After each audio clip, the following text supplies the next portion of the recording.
the question is, when you leave, what will you be remembered for? There's no house you build that will last for more than 60 years. The world is moving too fast for your house to be relevant for 60 years. There's no car you buy that will be relevant for more than 10 years. There's no money you have in any account that can exist beyond 2 generations. And so the question is, when you leave, what will you find about you?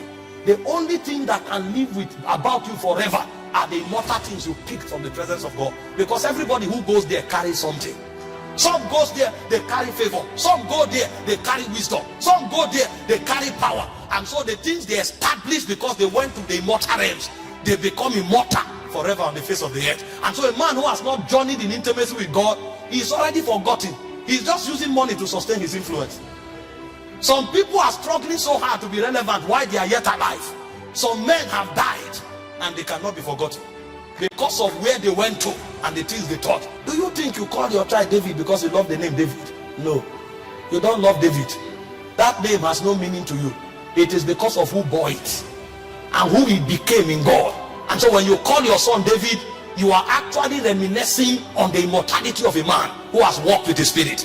So men become eternally relevant because they walk with the Spirit. This is a man who wandered around with women, but suddenly he saw a spirit and he started walking with that spirit. And forever and ever, generations to come will be honored to name themselves after his order, because he has seen something that is eternal. Abraham was in the hall of the Chaldees until he encountered that spirit. And when he met that spirit, forever and ever, you and I became the children of Abraham. Somebody may be making 1 million a month, 10 million a month, 20 million a month, and he said, I am doing well. And then they look at you from Zion, they say, you've never come here. How come? How come we've never seen you? If we don't see you and you don't come here, how can you now attach purpose to the money you have? The money you have will now become the basis of your condemnation. Because when you go to where they whisper to the souls of men, they will tell you it is not about the money, it's about the purpose of that money. And you can never have an understanding of that purpose with your brain. It will be shown to you. And so the first true benefit of prayer is that in prayer, men are invited to walk with God. This is why the patriarchs of old exalted prayer, because they knew that outside of God they were nothing. And because they now know God forever and ever, their names will never be forgotten. Did you not read about Elijah? Elijah had to be invited to the earth 4 times. God said, no, you have known the glory too much for us to let you go. So you will not die. We will preserve you for another generation. They said the spirit of Elijah came back. And after the spirit of Elijah came back, the 2 witnesses will still come back. A man becomes immortal like God because he has walked too close with God for a world to forget him. Intimacy is what provides for you the benefits of immortality. No matter the money you have, no matter the position you occupy, you will be forgotten unless you touch something that comes from the spirit that is eternal.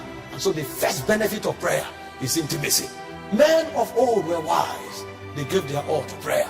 Daniel was in Babylon. The king said nobody should pray to any other god. He was willing to risk his position and to risk his freedom for prayer, because outside of intimacy he has no freedom in the first place. And in Daniel 6:10 the Bible said 3 times.